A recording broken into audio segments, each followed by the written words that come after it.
எரேமியா தீர்க்கதரிசன புஸ்தகம் 31வது அதிகாரம். எரேமியா 31வது அதிகாரம் அதனுடைய 16வது வசனம். நீ அழாதபடிக்கு உன் சத்தத்தை அடக்கி நீ கண்ணீர் விடாதபடிக்கு உன் கண்களை காத்துக்கொள் என்று கர்த்தர் சொல்லுகிறார். உன் கிரியைக்கு பலன் உண்டென்று கர்த்தர் சொல்லுகிறார். கைகளை உயர்த்தி ஹல்லேலூயா. நேற்று இந்த வார்த்தையை ஆண்டவர் தந்து தியானிக்க வைத்தார். அதனுடைய தொடர்ச்சி தான். ஆமென். ஒவ்வொரு நாள் ஒவ்வொரு வார்த்தையை ஆண்டவர் தியானிக்க வைக்கிறார். இந்த வார்த்தை மட்டும் கொஞ்சம் அப்படி நீளுது. ஏன்னா நம்மில் அநேகருடைய கண்ணீர் அப்படி நீண்ட கண்ணீராகவே இருக்கிறது. ஆமென். கர்த்தர் நல்லவர். நீ அழாதபடி உன் சத்தத்தை அடக்கிக் கொண்டு நீ கண்ணீர் விடாதபடி உன் கண்களை காத்துக்கொள்.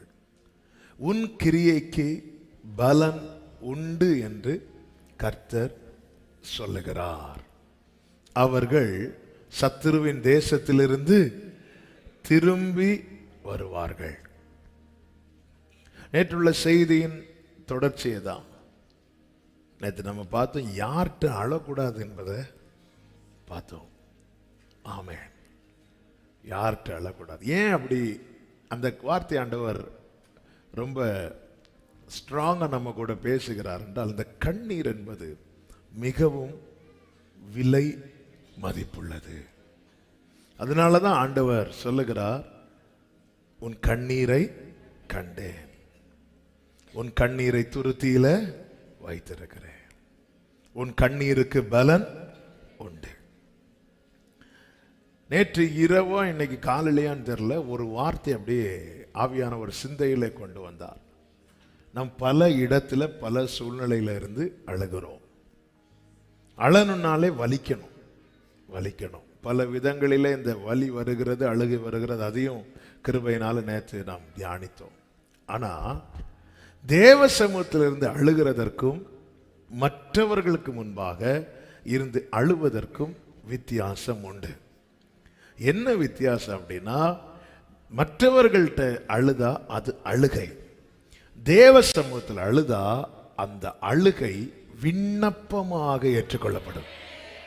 இந்த ஒரு வார்த்தையை உடனே என் நோட்டில் ஆண்டவர் எழுத வைத்தாங்க. என்னுடைய ஒரு சொட்டு கண்ணீர்ல 1000 விண்ணப்பங்கள் இருக்கிறது. என்னுடைய ஒரு சொட்டு கண்ணீர்ல, சில சொல்லுவாங்க தெரியுமா, உள்ளுக்குள்ள 1000 வலிய வச்சுட்டு வெளியே சிரிக்கிறாங்க. என்னுடைய ஒரு டிராப் கண்ணீர்ல 1000 விண்ணப்பங்கள் இருக்கிறது. என்னுடைய ஒரு சொட்டு கண்ணீர்.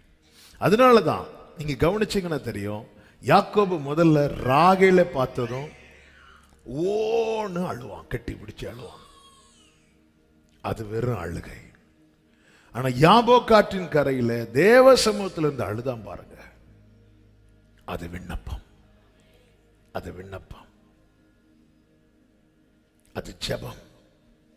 யாக்கோபின் ஜெபம் அது போராட்ட ஜெபம் அப்படின்னு இருக்கு. அவன் போராடினான் இருக்கு.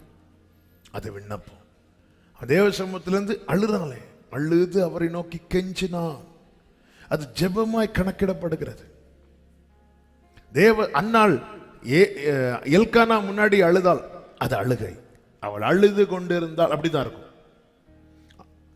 தேவ சமூகத்தில் அழுதாள், அவள் விண்ணப்பம் பண்ணினாள், அவள் இருதயத்தை ஊற்றினாள் ரெக்கார்டு பண்ணப்படுகிறது. பிரியமான கர்த்தருடைய பிள்ளைகள், அழணும்னு தோணுச்சா அழுதுதான் ஆகணும். வர அதுக்கு வேற ஆப்ஷனே கிடையாது. அழுகையை அடக்கிட்டு இருந்தா சிக்காயிருவோம். பிசிக்கலா சிக்காகும், மென்டலாவும் நம்ம சிக்காயிருவோம், ரொம்ப சிக்காயிருவோம். இது ஆண்களுக்கும் பெண்களுக்கும் உள்ள வித்தியாசமே என்ன அப்படின்னா, ஆண்கள் நல்ல அழுகைய அடக்கிட்டு இருப்பாங்க. அது அவங்க ஹார்ட்டையே பாதிச்சிடும், அந்த அளவுக்கு சிக்காயிருவாங்க. பெண்கள்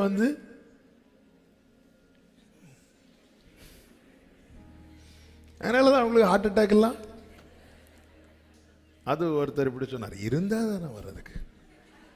நான் சொல்லல, ஏன் பெண்களுக்கு அட்டாக் வரலன்னு கேட்டப்போ, இருந்தா தானங்க வரும். ஆண்கள் வந்து அப்படி ஆனா அழுவாங்க. யாக்கோபு மாதிரி எங்கேயாவது அவங்கள தனியா,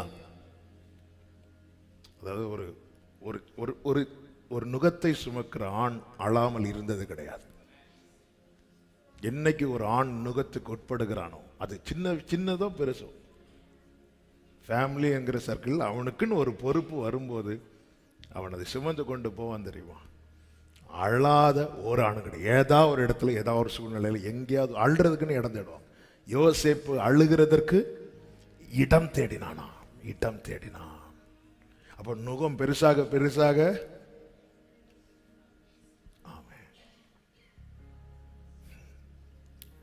ஆனா எங்க அழுகிறோம்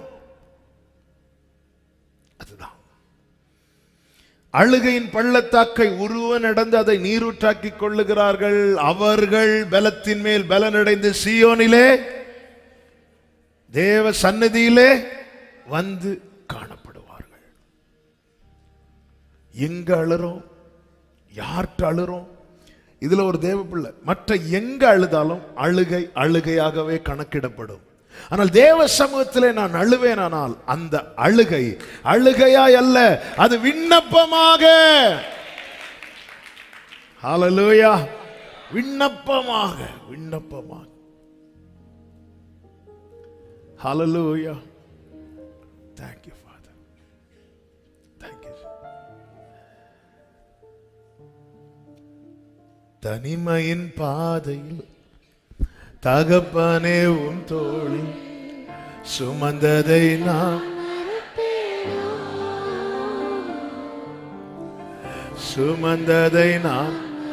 நான் சோர்ந்து போன நேரத்திலெல்லாம்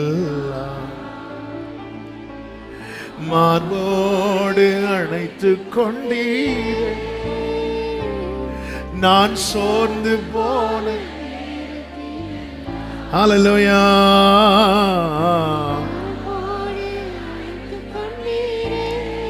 ஆமென். என் கண்ணீரை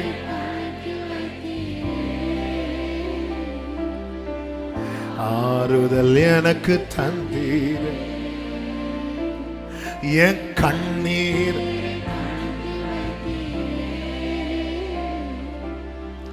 ஆறுதல். பிரியமானவர்களே, நல்ல அது அழணும். இது அழுகையின் பள்ளத்தாக்கு, இது அழ வேண்டிய காலம் அப்படின்னு தோணிட்டுனா அழுதுருங்க. நல்ல அழுங்க, நல்ல அழுங்க, நல்ல அழுங்க. ஆண்டவர் சமூகத்தில், ஆண்டவருடைய பாதத்தில் அந்த கண்ணீருக்கு அவ்வளவு மதிப்பு இருக்கிறது, அவ்வளவு மதிப்பு இருக்கிறது. இதே எரேமியா 31 நம் தேவன் நமக்கு யாரா இருக்கிறார் என்பதை இன்னைக்கு கொஞ்சம் தியானிச்சுட்டு டைம் இருந்தால் எதற்காக அழ வேண்டும் என்று இன்னைக்கு சொல்ல விரும்புகிறேன். கர்த்தர் இடைபடுவாராக. இந்த செய்தி கர்த்தருக்கு சித்தமானால் நாளைக்கு தொடரும். இதை இந்த 31வது அதிகாரத்தில் நீங்க பார்த்தீங்கன்னா ஆண்டவர் சொல்லுகிறார் 9வது வசனத்துல, அழுகையோடும் விண்ணப்பங்களோடும் வருவார்கள். அவருக்கு தெரியும். விண்ணப்பம்லாம் அதுக்குள்ள. அழுகையோடும், நல்ல அழுறவங்களால என்னங்க பேச முடியும்? ஒண்ணுமே சொல்ல முடியாது. ஆனா ஆண்டவருக்கு தெரியும் விண்ணப்பங்கள் 1000 இருக்கிறது. ஆனா அவங்க எப்படி வராங்க? உள்ள விண்ணப்பங்கள், கண்ணில் கண்ணீர். மற்றவங்க என்ன சொல்லுவாங்க தெரியுமா? அழுதுட்டு வரான், அழுதுட்டு வரா.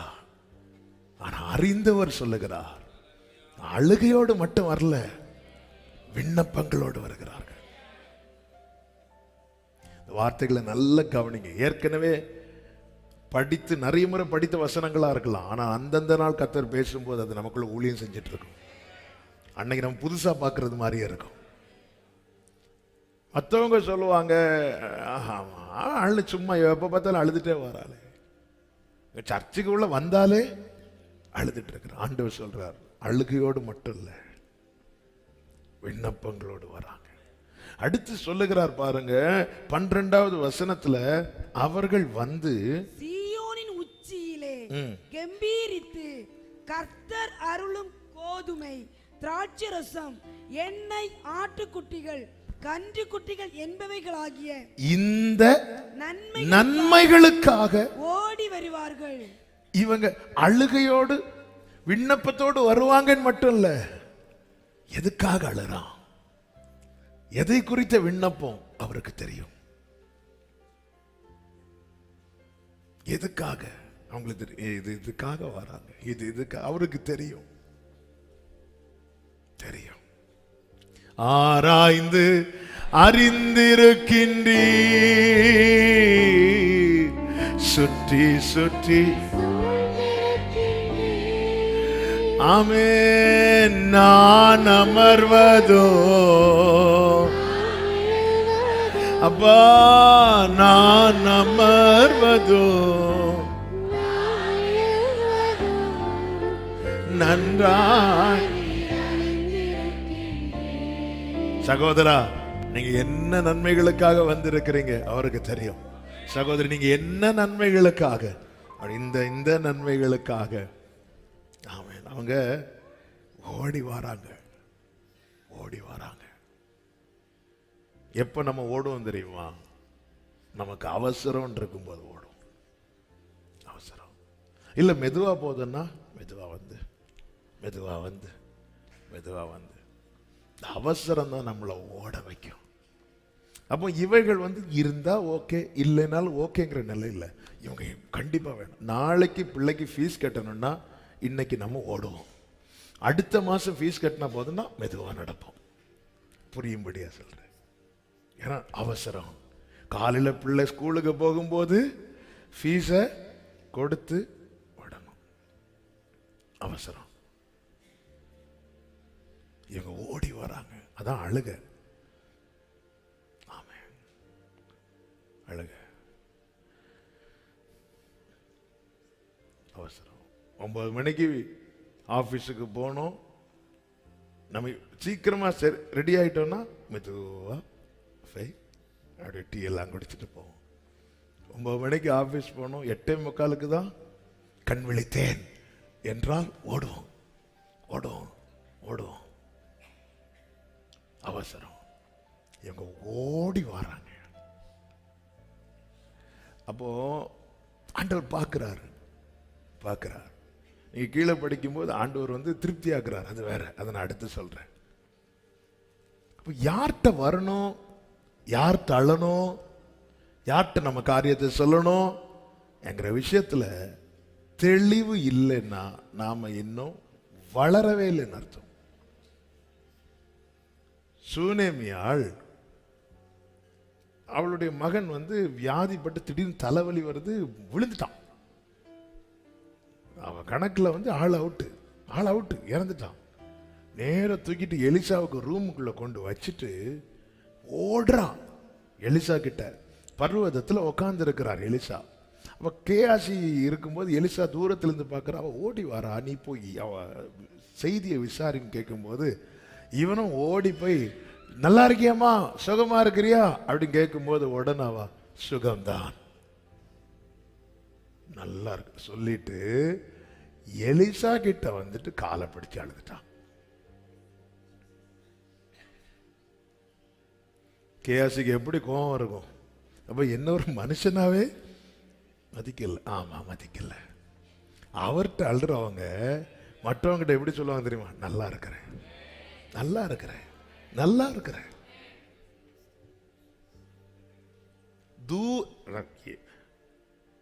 கேயாசி யாரு? எலிசாவினுடைய பணிவிடைக்காரன்.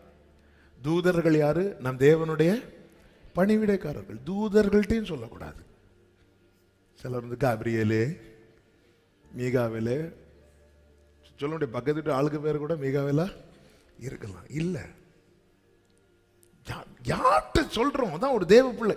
அவங்க வருவாங்க, உலகம் சொல்லும் இங்க பாரு அழுதுட்டு வர்றத. ஆண்டு சொல்ல அழுகையோடு மட்டும் வரலப்பா, விண்ணப்பத்தோடு வராங்க. இங்க பாரு எல்லாரும் நடந்தானே போறாங்க, ஓடுறா பாரு. அவங்க அவசரம் உனக்கு தெரியாது, எனக்கு தெரியும். இந்த நன்மைகளுக்காக என் வாழ்க்கையில என்னென்ன நன்மை தேவை எனவும், என்னென்ன காரியங்கள் என் வாழ்க்கையில குறைவா இருக்கிறது என்பதையும், நான் சொன்னா கூட என்னை சூழ்ந்திருக்கிறவனுக்கு புரியாது, ஆனால் என்னை அழைத்தவருக்கு நான் சொல்லாமலே புரியும் எனக்கு என்னென்ன தேவை. ஆமென் சொல்லுங்க பார்க்கலாம். ஹல்லேலூயா. மத்தேயு சுவிசேஷம் 6வது அதிகாரத்தில் இயேசு கிறிஸ்து என்ன சொல்லுகிறார் தெரியுமா? 6வது அதிகாரம், ஆமென், அதனுடைய 26 முதல் நீங்க படிச்சீங்கன்னா 25 இருந்து வாசிங்க. ஆகையால் என்னத்தை உண்போம் என்னத்தை குடிப்போம் என்று உங்கள் ஜீவனுக்காகவும் என்னத்தை உடுப்போம் என்று உங்கள் சரீரத்துக்காகவும் கவலைப்படாதிருங்கள் என்று உங்களுக்கு சொல்லுகிறேன். ஆகாரத்தை பார்க்கிலும் ஜீவனும் உடையை பார்க்கிலும் சரீரமும் விசேஷித்தவைகள் அல்லவா. அடுத்து சொல், ஆகாயத்து பட்சிகளை கவனித்து பாருங்கள், அவைகள் விதைப்பதும் இல்லை அறுப்பதும் இல்லை, களஞ்சியங்களில் சேர்த்து வைப்பதும் இல்லை. அடுத்த வார்த்தை கவனிங்க, அவைகளையும் அவைகளுடைய பரமபிதா உங்கள் பரமபிதா அவைகளையும் அவைகளுடைய பரமபிதா ஓ அப்பா வேற எதையோவே போஷிக்கிறார்னா ஓ அப்பா ஒன்ன போஷிக்க மாட்டாரா? அவைகள் விதைப்பதில்லை அறுப்பதில்லை, களஞ்சியங்களில். உங்க அப்பாவால யார் யாரெல்லாமோ வாழ்றாங்க, உங்க அப்பா ஒன்ன வாழ வைக்க மாட்டாரா?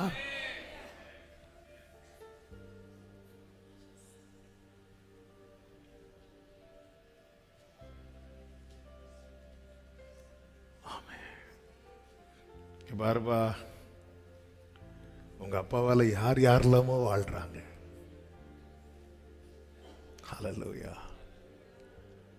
உங்க அப்பா ஒன்ன வாழ வைக்க மாட்டாரா?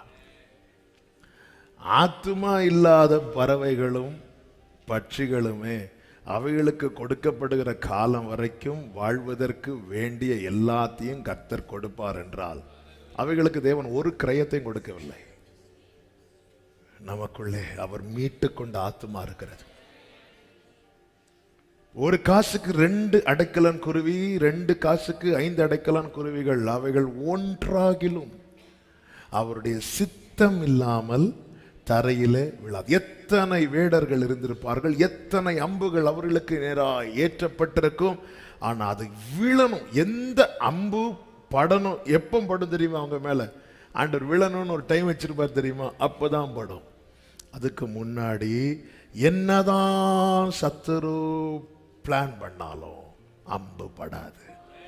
இயேசுவை யார் பிடிச்சாங்களோ அவங்க 3 வருஷமா பிடிக்க ட்ரை பண்ணிட்டு இருந்தாங்க. வேதம் சொல்லுகிறது அவருடைய வேலை இன்னும் வராததினால்.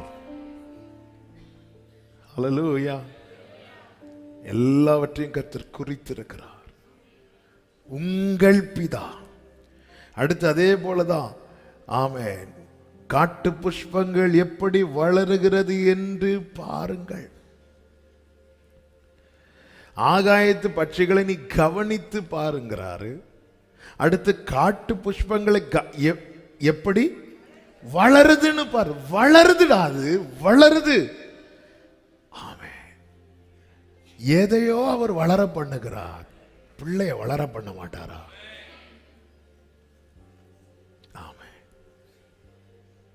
நெஞ்சில கை வச்சு சொல்லுங்க, ஏன் அப்பாவால ஆகாயத்து பட்சிகள் பிழைப்பூட்டப்படுகிறது? ஏன் அப்பாவால காட்டு புஷ்பங்கள் வளருகிறது? இவைகளுக்கு செய்கிற ஏன் அப்பா இவைகளுக்கு செய்ததை காட்டிலும் எனக்கும் என் பிள்ளைகளுக்கும் என் குடும்பத்துக்கும் அதிகம் செய்வார். ஏன் அப்பாவால அது வளருது. அது ஏன் அப்பான்னு சொல்ற அந்த உரிமையை மட்டும் விட்டுறவே கூடாது. ஆமென் சொல்லுங்க பார்க்கலாம். அதை விட்டுறவே கூடாது. அல்லேலூயா, அல்லேலூயா. ஆமா,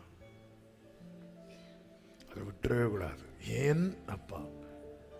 ஆண்டவர் தாவீதை குறித்து அதை ரொம்ப அப்ரிஷியேட் பண்ணில பேசுறார். சங்கீதம் 89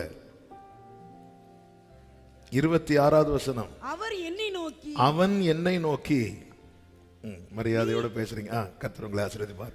நீர் என் பிதா, நீர் என் ஏன் அப்பா,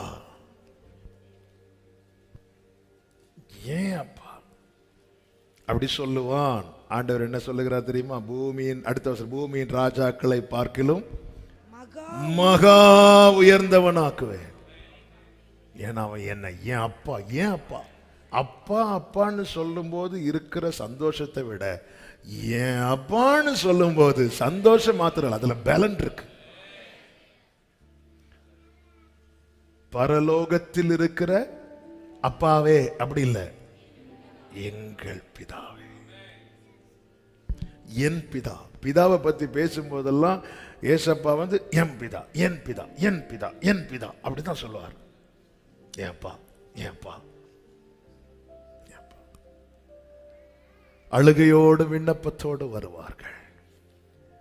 அவர் யாரா இருக்கிறார் தெரியுமா? அப்படி வருகிறவர்களுக்கு 31வது அதிகாரம் இதே வார்த்தை தான் 9வது வசனத்திலே சொல்லப்பட்டிருக்கிறது. எரேமியா 31:9. அழுகையோடும் விண்ணப்பங்களோடும் வருவார்கள், அவர்களை வழி நடத்துவேன், அவர்களை வழி நடத்துவேன், அவர்களை தண்ணீர் உள்ள நதிகளுக்கு இடராத நதிகள் அண்டைக்கு இடராத செம்மையான வழியிலே நடக்க பண்ணுவேன். நல்ல கவனிச்சீங்களா? நடத்துவேன். அடுத்த வார்த்தை நடக்க பண்ணுவேன், நடத்துவேன், நடக்க பண்ணுவேன். ஏன் இதை செய்கிறார் தெரியுமா? இஸ்ரவேலுக்கு நான் பிதாவாயிருக்கிறேன், எப்ராஹிமன். அப்போ தேவ சமூகத்தில் அழும்போது யார்கிட்ட அழுறோம் தெரியுமா? அப்பா கிட்ட. யார்கிட்ட அழுறோம்? அப்பா கிட்ட அழும்போது அவர் என்ன செய்கிறார்? அந்த இடரலை மாற்றுகிறார், இடரலை மாற்றுகிறார். நான் இடராத ஆமென் செம்மையான வழியிலே நடக்க பண்ணுவேன். நீரே என் தேவன், நல்ல பரிசுத்த ஆவியானவர் செம்மையான வழியிலே நடத்த வேண்டுமே, செம்மையான வழியிலே நடத்துவேன், நடக்க பண்ணுவேன். இந்த பிள்ளைங்களுக்கு அப்பா அம்மா சைக்கிள் ஓட்ட சொல்லி கொடுப்பாங்க. ஃபர்ஸ்ட் பிள்ளைங்களை உட்கார வச்சு அவங்க பின்னாடி பிடிச்சிப்பாங்க. ஒவ்வொருத்தர் ஒவ்வொரு ஸ்டைலில் நடத்துவேன். ஃபர்ஸ்ட் அது சவுட்டு மிதிக்கும் போது பின்னாடி இருந்து பிடிச்சிட்டு தான் இருப்பாங்க. அடுத்து நடக்க பண்ண என்ன பண்ணுவார்னா அவங்களுக்கே தெரியாமல் கூட ஓடிட்டே இருப்பாங்க. ஆனால் சைக்கிள்லேருந்து கையெடுப்பாங்க. அந்த பிள்ளை நினச்சிட்டு இருக்கோம், அப்பா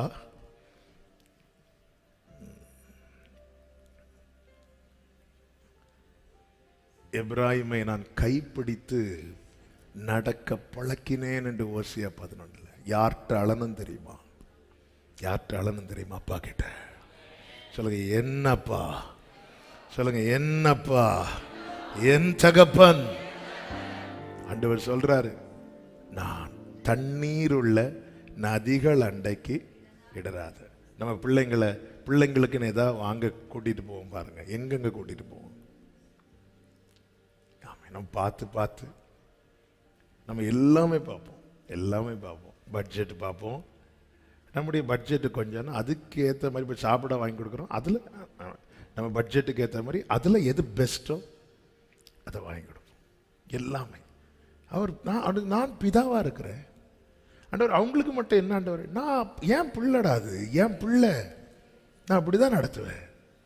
எந்த மகன் எந்த தகப்பனாவது தன் மகன் அப்பம் கேட்டால் கல்லை கொடுப்பானா? மீனை கேட்டால் பாம்பை கொடுப்பானா? முட்டையை கேட்டால் தேளை கொடுப்பானா? பொல்லாதவர்களுக்கு நீங்களே உங்க பிள்ளைங்களுக்கு என்ன கொடுக்கணும்னு அறிந்திருக்கிறீர்கள். உங்களுக்கு இந்த விவரம் இருக்கும்போது ஞானத்தின் உறைவிடமாகிய ஞானமே இயேசுதாங்க. ஞானமே இயேசுதான். அவருக்கு தெரியாதா? ஞானமே இயேசுதான். இயேசு அவர் தான் ஞானமே. 1 கொரிந்தியர் 1 லாஸ்ட்ல எப்படி சொல்லப்பட்டிருக்கிறது? நீதியும் ஞானமுமா.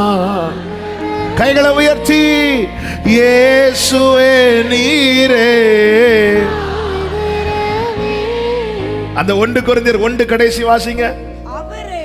அவரே தேவனால், இயேசுவே தேவனால் நமக்கு ஞானமும் நீதியும் பரிசுத்தமும் மீட்புமானார். ஞானம் இல்லாத செய்யறது அவளும் புத்தியினம். அப்படி புத்தீனமா செய்கிற நீயே உன் பிள்ளைக்கு என்னென்ன கொடுக்கணும் என்னென்ன கொடுக்க கூடாது என்பதை அறிந்திருக்கும் போது பரலோக பிதா அவரை தம்மால் தம்மிடத்தில் வேண்டிக் கொள்ளுகிறவர்களுக்கு எப்படி வேண்ட ஆரம்பிக்கிறாங்க? பரலோகத்தில் இருக்கிற எங்கள் பிதாவே அப்படி கூப்பிடுறவங்களுக்கு, அப்பான்னு கூப்பிடுறவங்களுக்கு செய்யாமல் இருப்பாரோ அதிக நிச்சயம் அல்லவாங்கிறார். அப்பா கிட்ட அழு. 2வது யார்கிட்ட அழுணும் தெரியுமா? 31:10 சொல்லப்பட்டிருக்கிறது. ஜாதிகளே, நீங்கள் கர்த்தருடைய வார்த்தையை கேட்டு தூரத்தில் உள்ள தீவுகளில் அறிவித்து இஸ்ரவேலை சிதறடித்தவர். அதை சேர்த்து ஒரு மேய்ப்பன் தன் மந்தையை காக்கும் வண்ணமாக அதை காப்பார் என்று யார்கிட்ட அழணும் தெரியுமா? நமக்காய் ஜீவனை தந்த நல்ல மேய்ப்பர். ஹல்லேலூயா. மேய்ப்பனே உம்மந்தை ஆடு நானே, மேய்த்திடும் மேய்ப்பனும் பின்னே செல்வேன். மேய்ப்பனே உம்மந்தை ஆடு மேய்ப்பன் பின்னே செல்வேன். புல்வெளி மேய்ச்சல் காண செய்து அமர்ந்த தண்ணீரண்டை வழி நடத்தும். புல்வெளி மேய்ச்சல் காண செய்து அமர்ந்த தண்ணீரண்டை வழி நடத்தும். கோலினை கொண்டு என் பாதை மாற்றும். யார்கிட்ட அழணும்? மேய்ப்பன். ரத்தம் கொடுத்து மீட்ட மேய்ப்பன். என் பெயரை அறிந்திருக்கிற மேய்ப்பன். நானே நல்ல மேய்ப்பன். அந்த ஸ்தானத்தில் வேற யாராலையும் இருக்கவே முடியாது. எவ்வளவு முயற்சித்தாலும் இருக்க முடியாது. ஹல்லேலூயா. லூக்கா 2 ஒரு வார்த்தை இருக்கு பாருங்க. 8வது வசனம். லூக்கா 2:8. அப்பொழுது அந்த நாட்டிலே மேய்ப்பர்கள் வயல்வெளியில் தங்கி ராத்திரியிலே தங்கள் மந்தையை காத்து கொண்டிருந்தார்கள். இவங்களுக்கு வீடு உண்டா கிடையாதா? இவர்களுக்கு குடும்பம் உண்டா கிடையாதா? உண்டு. ஆனா இவங்க எங்க தான் தங்கி இருக்கிறாங்க தெரியுமா? மந்தை எங்க இருக்குதோ அங்க. எதுக்காக தங்கி இருக்கிறாங்க? காக்கிறதுக்காக. தூதன் வந்து நின்னது அவர்கள் தூக்கத்திலிருந்து எழுந்து இல்லை, அவங்க காத்துட்டு இருக்கிறாங்க. ஏதாவது ஓநாய் வருமா, நரி வருமா, ஏதாவது வேற மிருகங்கள் வருமா, காத்து கொண்டிருக்கிறாங்க. அவங்க நல்ல நிம்மதியா தூங்கணும்னா அவங்க வீட்டுக்கு போயிருப்பாங்க. இல்லை, தங்கள் மந்தையை. அவ ஒரு காரியம் தெளிவா தெரியுது, அவர்கள் கூலிக்காரர்கள் அல்ல, தங்கள் மந்தையை. எனக்கு கூலிக்காரன் பிரச்சனை வருதுன்னு என்ன பண்ணிடுவான்? ஓடிடுவான். தங்கள் மந்தையை காத்து கொண்டிருக்கிறார். யோவான் 10:12 சொல்லப்பட்டிருக்கிறது, மேய்ப்பனாய் இராதவனும் ஆடுகள் தனக்கு சொந்தமல்லாதவனுமான கூலியாள் ஓனாய் வருகிறதை கண்டு ஆடுகளை விட்டு ஓடி போகிறான். அப்பொழுது ஓனாய் ஆடுகளை பீறி அவைகளை சிதறடிக்கும். அதனாலதான் இங்க இந்த வார்த்தை சொல்லப்பட்டிருக்கிறது, தங்கள் மந்தையை. ஆமென். நானும் நீங்களும் இன்னும் பீருண்டு போகாதிருக்கிறதுக்கு ஒரே காரணம் என்ன தெரியுமா? இஸ்ரவேலை காக்கிறவர் உறங்குவதும் இல்லை. ஹல்லேலூயா. ஜீவனை தந்து என் ஜீவன் நம்ம யார்கிட்ட அழுகிறோம் என்பதுல ரொம்ப கவனமா இருக்கணும். என்னை மீட்டெடுத்த என் மேய்ப்பர், என்னை காக்கிற என் மேய்ப்பர், என்னை காக்கிற என் மேய்ப்பர். ஆமா, என்னை காக்கிற அவருக்கு வீடு உண்டு, அவருக்கு துதிபாட தூதர் கூட்டம் உண்டு. ஆனாலும் வயல்வெளியில், யாபோ காற்றின் கரையானால் அங்கே, வனாந்தரமானால் அங்கே, குகையானால் அங்கே, காடானால் அங்கே, நடு கடலானால் அங்கே, அக்கினியானால் அங்கே. ஆமென். தேவ பிள்ளைகளே, இதோ இஸ்ரவேலை காக்கிறவர் அங்கே. எங்க ஒரு தேவ பிள்ளை பாதிக்கப்படுதோ அங்க அங்க அவர் மலையில இருக்கிறார், சீஷர்கள் நடு சமுத்திரத்தில் இருக்கிறாங்க, அவர் அங்கே. அவர் பரலோகத்தில் இருக்கிறார், ஷாத்ராக் மேஷாக் ஆபேத்நேகோ அக்கினி சூளையில் இருக்கிறாங்க அங்கே. ஏன்னா தங்கள் மந்தை. அவருடைய ஒரு மனுஷனை தன் மந்தையை எப்படி காப்பானா? ஆமாம். சில ஆண்டுகளுக்கு முன்பதாக நம்ம சர்ச் தெரு கீழே நடந்த ஒரு சம்பவம் நினைவுக்கு வருகிறது. அந்த ரயில்வே ட்ராக் பக்கத்தில் ஒரு சகோதரர் ஆடு மேய்த்து கொண்டிருக்கிறார். ஒரு ஆடு ட்ராக்ல நிற்கிது, திடீர்னு ட்ரெயின் வருது. அந்த ஆடை காப்பாற்றணுங்கிறதுக்காக அந்த ஆடை காப்பாற்றுறதுக்கு இவர் போய் அந்த ஆடை மீட்க போகும்போது அந்த ட்ரெயின் அவரை அடிச்சிட்டு. ஆமே. ஒரு மனிதனே தன்னிடத்தில் உள்ள ஆடு காக்கப்படணுங்கிறதுக்காக தன் உயிரை பணயம் வைத்து இப்படி ரிஸ்க் எடுக்கும் போது, உன்னதத்தை விட்டிறங்கி மண்ணில் வந்த என்னாதனே, அவர் விட்டு வந்தார். என்ன மீட்கிறதுனால அவருக்கு என்னங்க லாபம்? அவர் சொல்லுவாரு, நீதான் பையன் லாபம் பார். நம்மளை கூட வைக்கிறதுனால அவருக்கு என்னங்க லாபம்? உலகம் அந்த லாபத்தை பார்த்து தானங்க நம்ம கூட பேசுறது, நம்மளை கூட வைக்கிறது, பழகிறதெல்லாம். ஆண்டவர், என்னால உங்களுக்கு என்ன ஆண்டவர் லாபம்? நீதான் பையன் லாபம். உன்னை நான் எப்படி பார்க்கிறேன்னு தெரியுமா? என் ஆத்தும வருத்தத்தின் பலனாக. யார்கிட்ட நான் அழணும் தெரியுமா? மெய்ப்பர்ட்ட. மெய்ப்பர். ஒரு மெய்ப்பன் தன் மந்தையை காக்கும் வண்ணமாக அதை காப்பார் என்று சொல்லுங்கள். இன்னைக்கு சபைக்கு கர்த்தர் சொல்றாரு, ஒரு பிரச்சனை என்னதும் உன்னை விட்டு ஓடி போறவங்கள்ட்ட நீ அழக்கூடாது.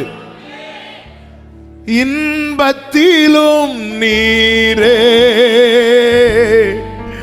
துன்பத்திலும் நீரே, இன்பத்திலும் நீரே,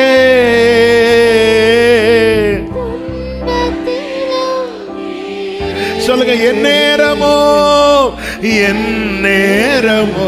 ஐயா நீர்தானே, என் நேரமோ ஐயா நீர். உம்மை அல்லாமல் எனக்கு யாருண்டு? உம்மை அல்லாமல் எனக்கு யாருண்டு? உம்மை அல்லாமல், சொல்லுங்க, இருதயத்திலிருந்து சொல்லுங்க. ஆமென். உம்மை அல்லாமல். கைகளை உயர்த்தி, என்னேசையா, என்னேசையா, அல்லேலூயா, என்னேசையா, அல்லேலூயா, என்னேசையா, என்னேசையா.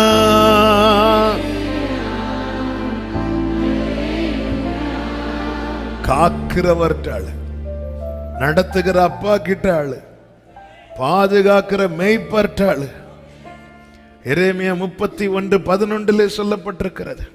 கர்த்தர் யாக்கோபை மீட்டு அவனிலும் பலத்தவனுடைய கைக்கு அவனை நீங்களாக்கி விடுவிக்கிறார். உன்னை மீட்டெடுத்த இரட்சகர்ட்டாளு, இரட்சகர்ட்டாளு. பிதா அவர் யாரு? பிதா அவர் யாரு? அடுத்து மேய்ப்பர், அடுத்து இரட்சகர். எனக்கு ஒரு பிரச்சனைனா எனக்கான கிரயத்தை கொடுத்து என்னை மீட்டெடுக்கிறவர்ட்டாளனும் விலை கொடுத்து மீட்டெடுக்கிறார். விலை கொடுத்து தாவீது விலை கொடுக்கிறார். அதான் ஜீவன். சிங்கத்தின் பற்களுக்கு இடையில ஆடு இருக்கு. சும்மா ஒரு சிங்கம் வந்தா தாவீது ஃபைட் பண்ணிருக்க மாட்டார். ஃபைட் பண்ணிருக்க மாட்டார்.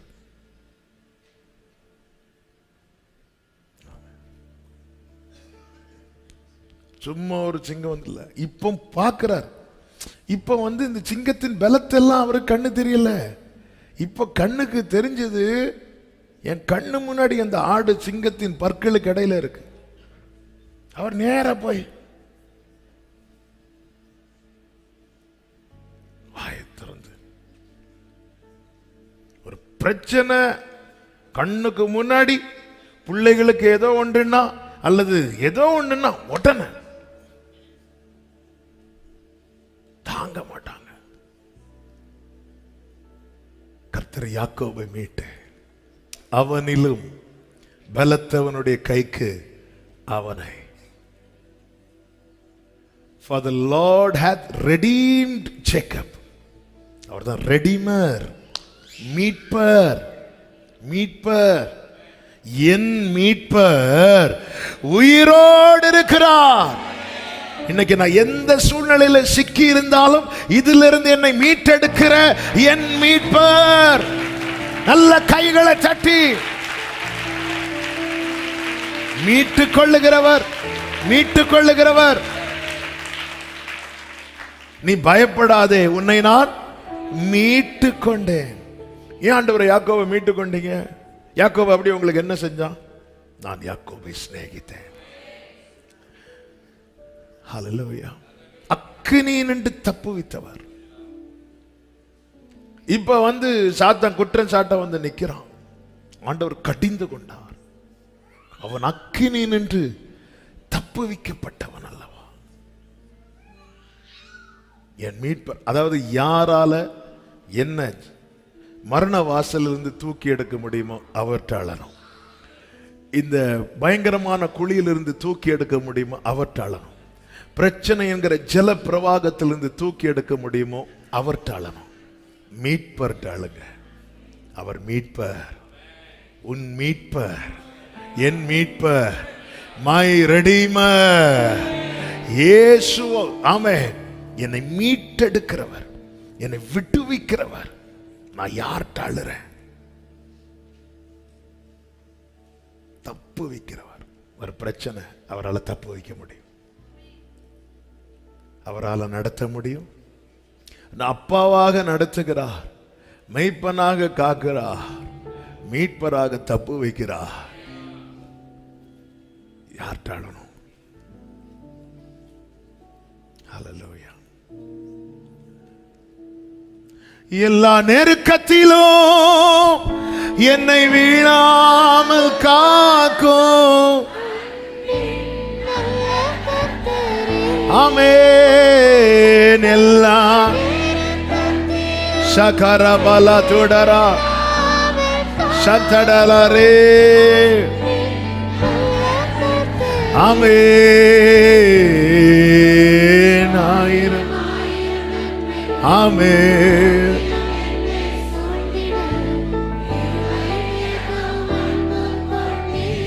Amen. Hallelujah. Glory Father. Jesus. Hallelujah. நல்ல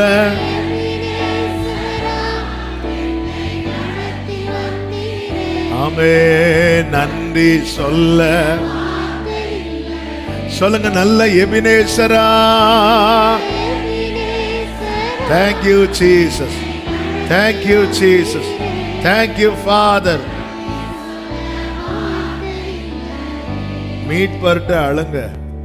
நாம அழுற ஆளு நம்மளை விட பெரிய பிரச்சனையில சிக்கி இருக்கிறாங்கன்னா, பிரதர் ஒரு 50 ரூபா கடன் தருவீங்களா? அவர் நம்மள்ட்ட, நீங்க எனக்கு ஒரு 150 ரூபா தருவீங்களா? நம்ம அழுறது ஃபுல்லா இப்படிதான் இருக்கு.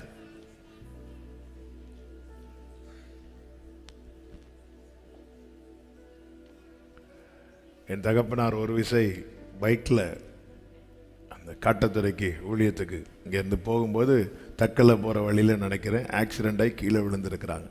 முட்டெல்லாம் அப்பாவுக்கு உரசிருக்கு, ஒரு சைடு முட்டு உரசிருக்கு, அவங்களுக்கு ஒரு சைடு கால் ஒன்று முடியல. அப்போ பக்கத்தில் ஒருத்தர் நிற்கிறாரு, அப்படி பார்த்துட்டே இருக்கிறாரு. ஐயா கை கொடுங்க அப்படின்னு கேட்குறாங்க. அவர் எப்படி இருக்கிறாரு. எங்கள் அப்பாவுக்கு எழும்பணும். அப்பா என்ன பண்ணாங்க, சரி நிற்கிறாருன்னு சொல்லிட்டு அவர் கையை பிடிச்சி எலும்பு பார்க்குறாங்க, கையை தட்டி விட்டார்.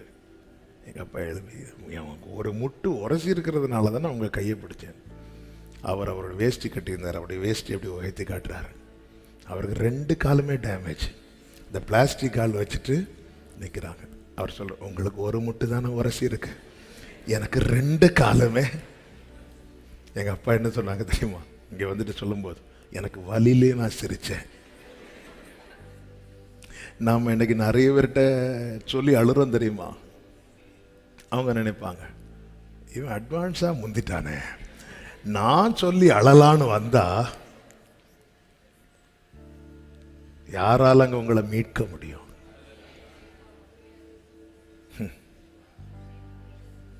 இயேசுவை ஒரு விசை கூட ஆமென் அவரை நோக்கி கூப்பிடாதவன் பரபாஸ், நோக்கி பார்க்காதவன் பரபாஸ். ஆமென். அவனுக்கு அந்த இடத்துல உயிரை கொடுத்து பரபாஸ் மீட்கப்படும் போது பார்த்துட்டு போயிருப்பான். இத்தனை ஜனங்க. ஏன்னா பரபாசும் அவன் தன் இனத்தினுடைய விடுதலைக்காக போராடின ஒருத்தன். ஜெயில போனதும் யாரும் ஒரு இனமும் வராது. அந்த பரபாஸ் யாரு? நாம தான். தன் ஜீவனை ஈந்து நம் ஜீவனை யார்கிட்ட அழணும் தெரியுமா? விலை கொடுத்து வாங்கினவங்களுக்கு தாங்க. ஹல்லேலூயா. சில சொல்லுவாங்க, நீங்க இன்னும் ஏன் இந்த கிழிஞ்ச பேகையே வச்சிருக்கிறீங்க? ஃபர்ஸ்ட் வாங்கின பேகா இருக்கும். ஏன்னா அதுக்குன்னு அவங்க சேர்த்து வச்சு, அதாவது சேர்த்து வச்சு ஒரு பொருளை ஒருத்தங்க வாங்குறாங்கன்னா அந்த பொருளை சீக்கிரமாலாம் தூக்கி போட மாட்டாங்க, அது அப்படியே வச்சிருப்பாங்க. எங்கள் அப்பாவுக்கு ஃபஸ்ட்டாக கொடுத்த பைபிள் இன்னைக்கு ஒரு கவருக்குள்ளே இருக்குது. எல்லாம் பொடிஞ்சு இருக்கு. அந்த பேப்பர் என்ன ஆச்சுன்னா ரொம்ப பழசாகி பொடிஞ்சு. ஆனாலும் அப்பா என்ன பண்ணாங்கன்னு அதை, ஏன்னா அது கிடைக்க அவங்க எவ்வளோ ஏங்கி இருப்பாங்க, துடிச்சிருப்பாங்க. கையில் கிடைச்சதும். நம்மை தேவன் சும்மா அல்ல அழைத்தது, அவருடைய வஸ்திரத்தை நாம் மேல் விரித்து மீட்டவர்கிட்ட விஷயத்தை சொல்லி அழுங்க. இன்னும் 2 காரியத்தை சொல்லி இந்த செய்தி நாளைக்கு அடுத்து தொடரும். யார்கிட்ட அழணும் தெரியுமா? அடுத்து 12-13 வசனங்களை வாசியுங்கள். அவர்கள் வந்து சீயோனின் உச்சியிலே கம்பீர கர்த்தர் அருளும் கோதுமை, திராட்சரசம், எண்ணெய், ஆட்டுக்குட்டிகள், கண்டுக்குட்டிகள் என்பவைகளாகிய இந்த நன்மைகளுக்காக ஓடி வருவார்கள். அவர்களுடைய ஆத்துமா நீர்ப்பாய்ச்சலான தோட்டம் போல் இருக்கும். அடுத்த வார்த்தை இப்படி சொல்லப்பட்டிருக்கிறது, அவர்கள் இனி தொய்ந்து போவதில்லை. 13வது வசனத்துல இப்படி சொல்லப்பட்டிருக்கிறது, அப்பொழுது கன்னிகைகளும் வாலிபரும் முதியோரும் கூட ஆனந்த களிப்பாய் மகிழ்வார்கள். அடுத்த வார்த்தை கவனிங்க, நான் அவர்கள் துக்கத்தை சந்தோஷமாய் மாற்றி அவர்களை தேற்றி அவர்கள் சஞ்சலம் நீங்க. யார்கிட்ட அழணும் தெரியுமா? தேற்றற வாழ்ந்த அழணும். தேற்றுகிறவர்கிட்ட. இந்த தேற்றுகிற இடத்துல கர்த்தர் யாரா வந்துருவார் தெரியுமா? ஒரு தாய் தேற்றுவது போ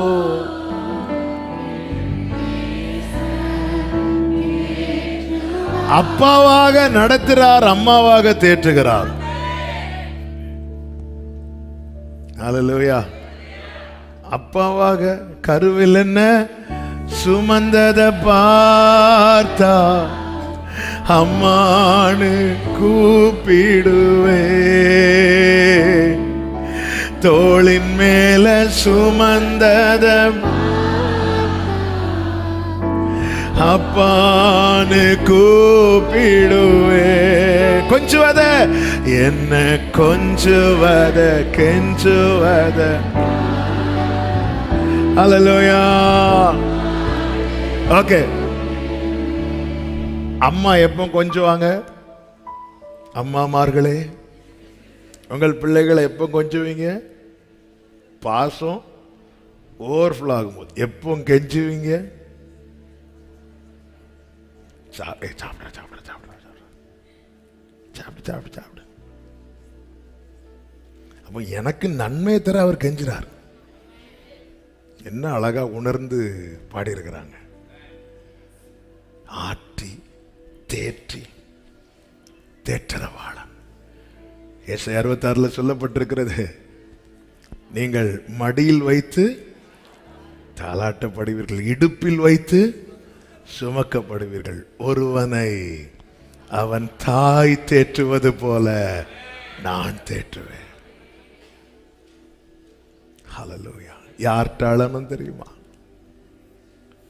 என் வேதனைகளை அவர் பார்க்கிறார், என் கண்ணீரை. ஆமென். தாய் தேற்றுகிறவர்.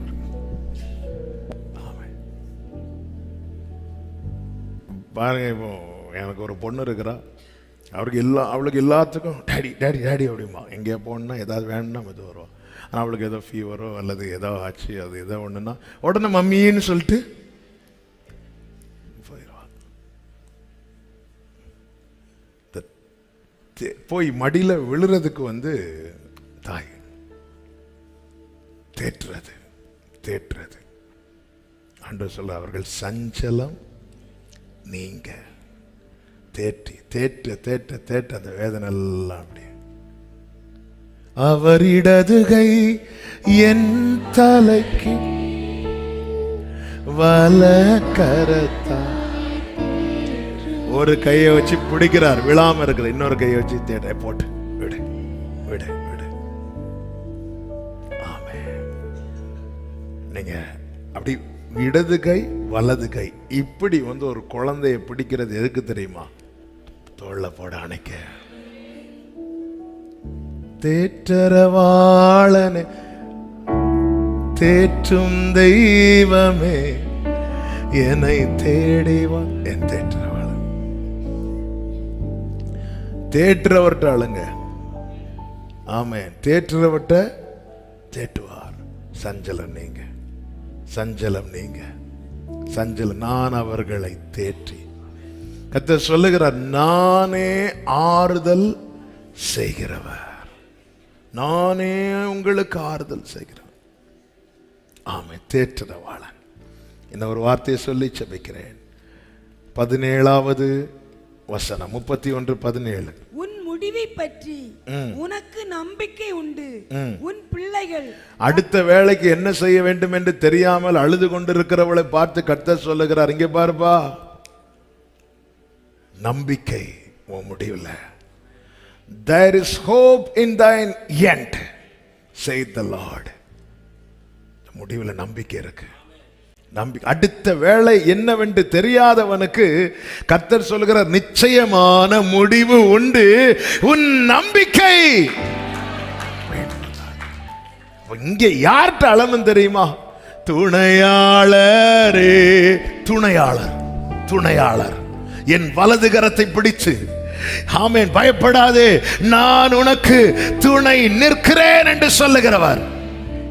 அவர் என்ன செய்கிறார்? யாக்கோபு என்னும் பூச்சியை சிறு கூட்டமாய் மாற்றுகிறார். அந்த சிறு கூட்டத்தை புதிதும் கூர்மையுமான பற்களுள்ள, அப்போ எனக்கு துணை நின்று என் வாழ்க்கையை கட்டி எழுப்புகிற என் துணையாளர் ஆளணும். கர்த்தர் சொல்வே இருக்குப்பா. அடுத்து என்னன்னு தெரியாம அழுதுட்டு இருக்கிற சகோதரி, இந்த வார்த்தையை கேளுங்க. உங்கள் கையை பிடித்த துணையாளர் உங்க வாழ்க்கையை கட்டி எழுப்பி மகிமையுள்ளதாய் மாற்ற அவர் போதுமானவராய் இருக்கிறார். 38, 39, 40 வசனங்களிலே நீங்கள் பார்த்தீங்கன்னா இதோ நாட்கள் வரும் என்று கர்த்தர் சொல்லுகிறார். அப்பொழுது இந்த நகரம், நீ கண்ணீர் வெடிச்சல, பிள்ளைலன்னு அழுதல்ல, பிள்ளைங்க இப்படி சத்துருக்கள் பிடியில இருக்காங்கன்னு அழுதல்ல, எல்லாம் போச்சுன்னு அழுதல்ல. அப்பொழுது இந்த நகரம்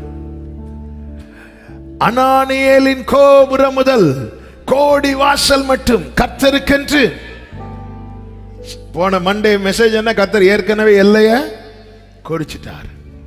கட்டுவார், கட்டப்படும். அடுத்த வார்த்தை என்ன தெரியுமா? ஆமே, 40வது வசனத்துல பிரேதங்களை புதைக்கிறதும் சாம்பல கொட்டுகிறதுமான பள்ளத்தாக்கு அனைத்தும் கீதரோன் வாய்க்காலுக்கு இப்பாலை கிழக்கே இருக்கிற குதிரை வாசல் கோடி மட்டும் உண்டான சகல நிலங்களும் கர்த்தருக்கு பரிசுத்தமாயிருக்கும். அடுத்த வார்த்தை, அப்புறம் அது என்றென்றைக்கும் பிடுங்கப்படுவது இல்லை, இடிக்கப்படுவது. அப்ப இதுக்கு முன்னாடி பிடுங்கப்பட்டது, இதுக்கு முன்னாடி இடிக்கப்பட்டது, மறுபடியும். அதான் நம்பிக்கை இருக்கு. வாழ்க்கையில சிலது பிடுங்கப்பட்டு, வாழ்க்கையில சிலது இடிக்கப்பட்டு, எல்லாம் இழந்த நிலையில ராகேல் அழுறாள் தன் பிள்ளைகளுக்கு. இது ஒரு தீர்க்க தரிசன வார்த்தை. ஆமென். இயேசு கிறிஸ்து பிறந்த நாட்களிலே உண்டான சம்பவத்தை குறித்து சொல்லப்படுகிற தீர்க்க தரிசன வார்த்தை. வாழ்க்கையில சில காரியங்கள் இடிக்கப்பட்டுச்சு. ஆமென். அதாவது நம்பிக்கை இடிக்கப்பட்டு பிடுங்கப்பட்ட நிலையில் அழுதுட்டு இருக்கிறவளை பார்த்து கர்த்தர் சொல்றாரு, உன் கிரியைக்கு பலன் உண்டு. அப்ப இந்த அழுகை எவ்வளவு பவர்ஃபுல் பாருங்க. உன் முடிவை குறித்து உனக்கு நம்பிக்கை உண்டு. இதோ நாட்கள் வரும், அப்பொழுது மறுபடியும் கட்டப்படும். ஆண்டவரே, நீங்க எப்படி கட்டுறீங்க? அவன் இல்ல, இனி இது இடிக்கப்படுவதில்லை. அப்போ என் வாழ்க்கையில இப்படி ஒரு அனுபவம் உண்டானது உண்மைதான். அதனால இந்த கண்ணீரின் பள்ளத்தாக்கு உண்மைதான். ஆனால் இந்த அழுகையின் பள்ளத்தாக்கு நீரூற்றாய் மாற்றுகிற துணையாளர் எனக்கு உண்டு. என் கையை பிடித்து என்னை நடத்துகிற துணையாளர் எனக்கு உண்டு. இதோ நாட்கள் வரும், பிரேதங்களை புதைக்கிறதும் சாம்பலை கொட்டுகிறதுமாய் இருக்கிற இந்த பாழான நிலம் பயிர் நிலமாய் மாறும். ஆமென் சொல்லுங்க பார்க்கலாம். ஹல்லேலூயா. எனது செய்கிறவர் கர்த்தர், என் துணையாளர் ஏதும் இல்லை என்ற கவலை இல்லை. துணையாளர் கைகளை உயர்த்தி சொன்னதை செய்திடும். சொன்னதை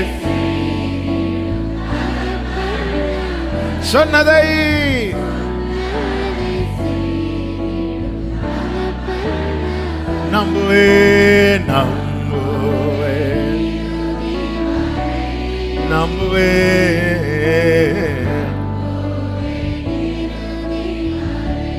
அப்படியே முழங்காற்படியிட்டு, பிதாவாக என்னை நடத்துகிறார், மெய்ப்பனாக என்னை காக்கிறார், தாயாக தேற்றரவாளனாக என்னை தேற்றுகிறார்.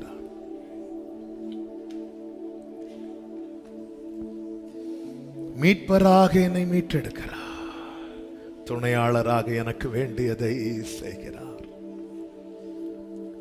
ஆண்டவர் சொல்லுகிறார், ஆசாரியர்களின் ஆத்துமாவை கொழுமையானவைகளினால் பூரிப்பாக்குவேன்.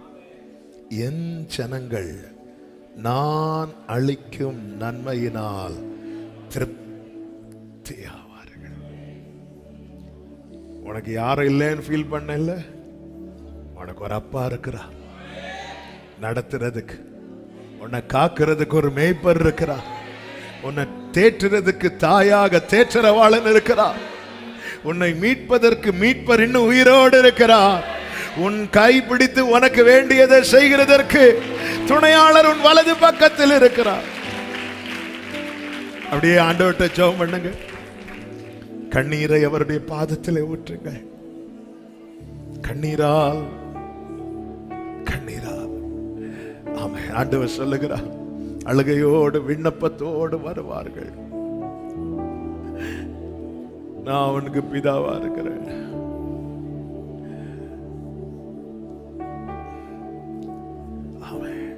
நம்ம பிள்ளைங்க நம்ம கிட்ட அழுதுட்டு வராங்கன்னா அந்த அந்த அந்த காட்சியை கூட நம்ம கண்ணுக்கு முன்னாடி யோசிக்க கூட முடியாது.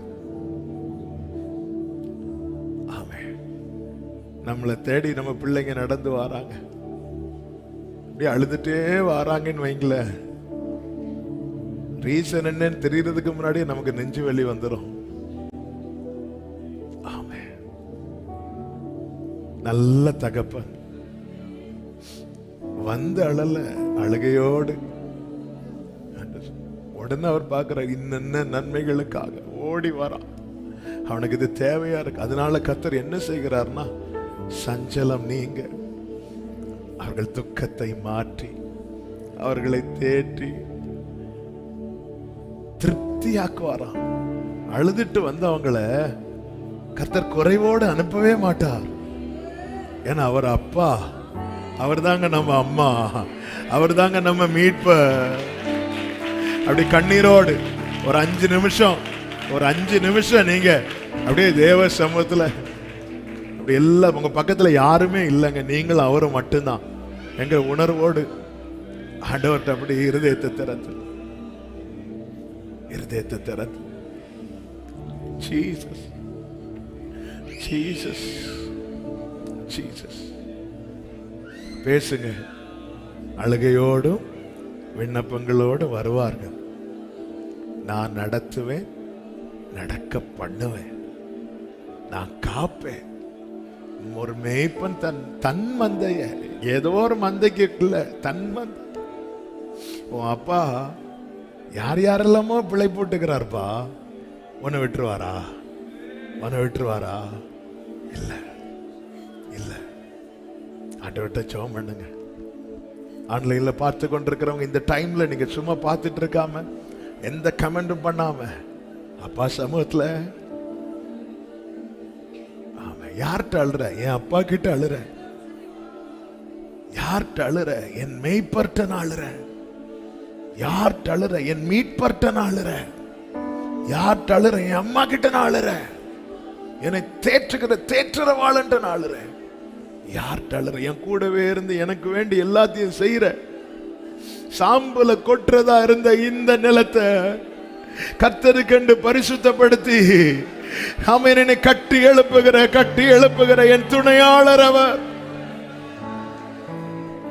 Thank you Jesus. அப்படியே தேவ சமூகத்துல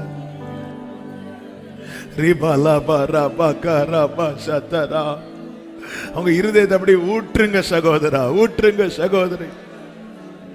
உன் வாழ்க்கை கட்டி எழுப்பப்படும். இனி இது பிடுங்குவதில்லை, இனி இது இடிக்கப்படுவதில்லை என்று கர்த்தர் சொல்றார். ஒரு காலத்துல இந்த நிலம் சாம்பல கொட்டுற நிலமா இருந்துச்சு. ஆமே. ஆனா இப்போ கர்த்தருக்கென்று ஏதோ கட்டப்பட்டு வருது. ஆண்டவரால் அது செய்ய முடியும். ஆண்டவரால் மட்டும்தான் செய்ய முடியும். அவர் எனக்கு செய்வாரா? உனக்கு செய்யாம யார் யாருக்கெல்லாமோ செய்யறார். பிள்ளை நீ உனக்கு செய்ய மாட்டாரா? யார் யாருக்கெல்லாமோ செய்யறாரு, நீ அவருடைய பிள்ளை உனக்கு செய்ய மாட்டாரா? ஆண்டவரே, ஆண்டவர்கிட்ட சொல்லுங்க. ஆண்டவர் சொல்ற இந்த நன்மைகளுக்காக ஓடி வருவாங்க சொல்லுங்க. ஆண்டவர்கிட்ட கேளுங்க. ஆண்டவர்கிட்ட கேளுங்க. வாயை திறந்து கேளுங்க. அப்பா கிட்ட கேளுங்க. Thank you Jesus. Thank you Holy Spirit. ஆமென். நீங்க முடியாதுன்னு சில ஃபைலை க்ளோஸ் பண்ணி வச்சிருக்கீங்களா? கேளுங்க ஆண்டவர்கிட்ட. என் ஜனங்கள் நான் அளிக்கும் நன்மையினால் திருப்தியாவார்கள்.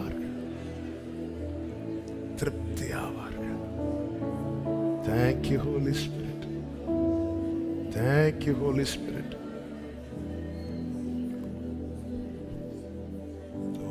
என் கண்ணீருக்கு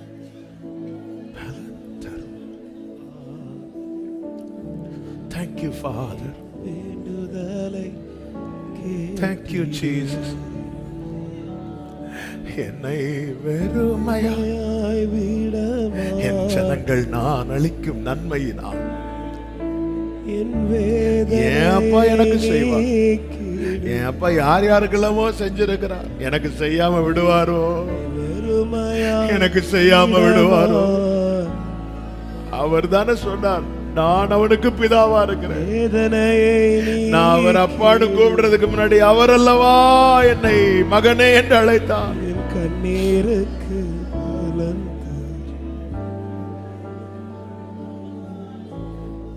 வேண்டுதலை என்னை வெறுமையாய் விடமாட்டீங்க, விடமாட்டீங்க, விடமாட்டீங்கப்பா. என் வேதனை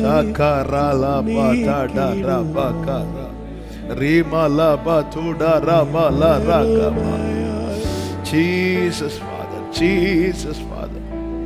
யார் யாருக்கெல்லாமோ செய்றார் சகோதரி, பிள்ளை நீ உனக்கு செய்ய மாட்டாரா? அவன் உங்கள் பரமபிதா பிள்ளை போட்டுகிறார். உங்க அப்பா தான்ப்பா அந்த காட்டு புஷ்பங்களை வளர பண்ணுகிறார், ஆகாயத்து பட்சிகளை பிழை போட்டுகிறார். உங்க அப்பா செய்கிறார், உங்கள் பரமபிதா அதை செய்கிறார். உன்னை பிழை போட்ட மாட்டாரா? உன்னை வளர விட மாட்டாரா? அவர் நல்ல தகப்பன் அல்லவா?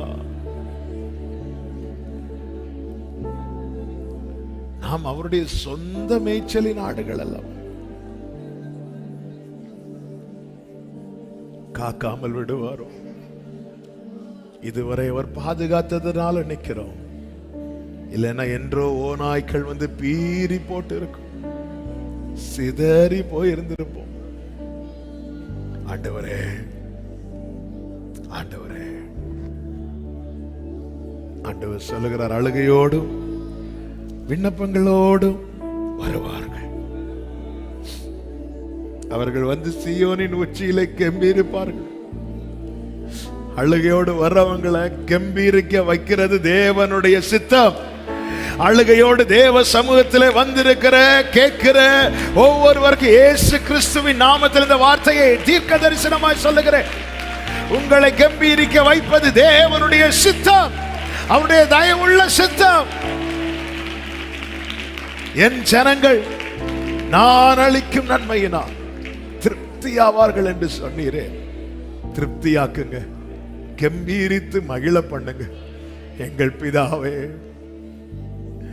எங்கள் மீட்பரே, எங்கள் மேய்ப்பரே, எங்கள் தேற்றரவாளனே, எங்கள் துணையாளரே.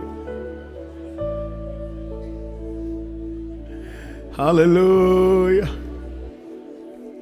ஹல்லேலூயா. துணையாளரே, துணையாளரே, துணையாளரே, துணையாளரே, இணையில்லா மணவாளரே, இணையில்லா மணவாளரே. ஆமென். உறவாக வந்தீரையா, உறவாக வந்தீரையா, என் உயிரோடு உயிரோடு என் உயிரோடு கலந்தவரே, உயிரோடு தாய்மடியில் தவழுகின்ற குழந்தையை போல தகப்பனே. பிரியமானவர்களே, ஆண்டவர் சொன்னார், இந்த நன்மைகளுக்காக ஓடி வருவாங்க. உங்க வலது கரத்தை உயர்த்தி என்னென்ன காரியத்துக்காக வந்திருக்கிறீங்களோ அதை ஆண்டவர்கிட்ட சொல்லுங்க, ஆண்டவர்கிட்ட சொல்லுங்க. ஆண்டவர் சொல்லுகிறார், அவங்கள நான் ஆற்றி, அவங்கள நான் தேற்றி, அவங்கள என்னென்ன காரியம். ஒரு 2 நிமிஷம் நம்ம ஜெபம் பண்ணி முடிக்க முடியும். நீங்க என்னென்ன காரியத்துக்கு வந்திருக்கிறீங்க நீங்க ஆண்டவர்கிட்ட சொல்லுங்க. ஊழியக்காரர்களாக எங்களிடத்தில் சொல்வதல்ல, உங்களை மீட்டெடுத்த மெய்ப்பற்ற நீங்க சொல்லுங்க. ஆண்டவர் சொல்லுகிற, என் ஜனங்கள் நான் அளிக்கும் நன்மையினால திருப்தியாவார்கள். சொல்லுங்க, நல்ல ஆண்டவர் என்ன கேட்கிறார், ஆண்டவர் என்ன கேட்கிறார், ஆண்டவர் என்ன கேட்கிறார். இந்த நம்பிக்கையோடு நீங்க சொல்லுங்க, கண்ணீரோடு சொல்லுங்க, அழுகையோடும் விண்ணப்பத்தோடு வருவார். சொல்லுங்க. ஆமென். உங்க பக்கத்துல இருந்து கேட்கிறாருங்க. நான் அதை என் ஆவியில உணர்கிறேன். ஆண்டவர் எல்லாத்தையும் கேட்கிறார், எல்லாத்தையும் கேட்கிறார். சீயோனின் உச்சியில உன்னை கம்பீரிக்க வைப்பார் சகோதரி, உன்னை கம்பீரிக்க வைப்பார் சகோதரா. இது உனக்கு அடையாளம். Thank you father, thank you Jesus. இயேசு கிறிஸ்துவின் நாமத்துல ஒவ்வொருவரையும் ஆசீர்வதித்து ஜெபிக்கிறேன். உன் முடிவை குறித்து உனக்கு நம்பிக்கை உண்டு. எஸ் கர்த்தாவே, இந்த கண்ணீர் எல்லாம் களிப்பாக, இந்த புலம்பல் எல்லாம் ஆனந்த களிப்பாக, இந்த துக்கம் எல்லாம் சந்தோஷமாக மாறட்டும். இந்த விண்ணப்பங்கள் எல்லாம் பதிலாகவும் பலனாகவும் மாறட்டும். அழுகையோடு வருகிறவர்களை சீயோனின் உச்சியில கம்பீரிக்க வைக்கிற உம்முடைய தயவுள்ள கிருபைகளுக்காக ஸ்தோத்திரம், ஸ்தோத்திரம், ஸ்தோத்திரம். அப்படியே செய்யும். நாமத்துக்கு மகிமை வரப்படும். எல்லா கனத்தையும் மகிமையும் ஒருவருக்கே செலுத்துகிறோம். இரட்சகர் இயேசு கிறிஸ்துவின் நாமத்தில் பிதாவே, ஆமென். சத்தத்தை உயர்த்தி சொல்லுவோம். என் ஆத்துமாவே கர்த்தரை ஸ்தோத்திரி, முழு உள்ளமே அவருடைய பரிசுத்த நாமத்தை ஸ்தோத்திரி. என் ஆத்துமாவே கர்த்தரை ஸ்தோத்திரி, கர்த்தர் செய்த சகல உபகாரங்களை மறவாதே. ஆமென். ஹல்லேலூயா. God bless you. கர்த்தர் உங்களை ஆசீர்வதிப்பாராக. ஆமென்.